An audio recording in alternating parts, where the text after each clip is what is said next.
ഇന്ന് നമുക്ക് നല്ല ടേസ്റ്റുള്ള വളരെ എളുപ്പത്തിൽ ചെയ്തെടുക്കാൻ പറ്റുന്ന ഒരു മുട്ടക്കുറുമേൻ്റെ റെസിപ്പി നോക്കാം കേട്ടോ. അതിനായിട്ടൊരു കുക്കറിനകത്തേക്ക് വെളിച്ചെണ്ണ ഒഴിച്ചു കൊടുത്തിട്ടുണ്ട്. അതിലേക്ക് സ്പൈസസ് ഇട്ട് കൊടുക്കാം. ഇനി ഇതിലേക്ക് സവോള, പച്ചമുളക്, ഇഞ്ചി, വെളുത്തുള്ളി, തക്കാളി, ഉപ്പ് എന്നിവ ചേർത്ത് കൊടുക്കുക. ഇനി കുക്കർ അടച്ച് വെച്ച് ലോ ഫ്ലെയിമിൽ വെച്ച് 3 വിസിൽ അടുപ്പിച്ചെടുക്കാം. കുക്കറിൻ്റെ പ്രഷർ മാറിക്കഴിഞ്ഞാൽ കുക്കർ ഓപ്പൺ ചെയ്ത് നമുക്കിതൊന്ന് അരച്ചെടുക്കണം. തേങ്ങയും കശുവണ്ടിപ്പരിപ്പും കൂടി ചേർത്ത് വേണം അരച്ചെടുക്കാനായിട്ട്. അരച്ചെടുത്ത് കഴിഞ്ഞാൽ ഇതൊരു പാനിലോട്ട് ഒഴിച്ചു കൊടുക്കുക. അതിലേക്ക് പുഴുങ്ങിയ കോഴിമുട്ട ചേർത്ത് കൊടുക്കുക. കുരുമുളക് പൊടിയും ഉപ്പും മഞ്ഞൾപ്പൊടിയും ചേർത്തൊന്ന് തിളപ്പിച്ചെടുക്കാം. ഇനി ഇതിലേക്കൊന്ന് താളിച്ചൊഴിക്കണം. അതിനായിട്ടൊരു പാൻ അടുപ്പത്ത് വെച്ച് കൊടുത്തിട്ടുണ്ട്.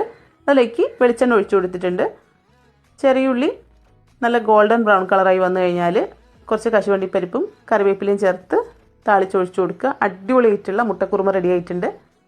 വളരെ എളുപ്പമല്ലേ ചെയ്യാനായിട്ട്, നല്ല ടേസ്റ്റുമാണ്. ചെയ്ത് നോക്കാത്തവരുണ്ടെങ്കിൽ ചെയ്ത് നോക്കുക. വീഡിയോ ഇഷ്ടമായാൽ ഫോളോ ചെയ്ത് സപ്പോർട്ട് ചെയ്യാൻ മറക്കരുത്.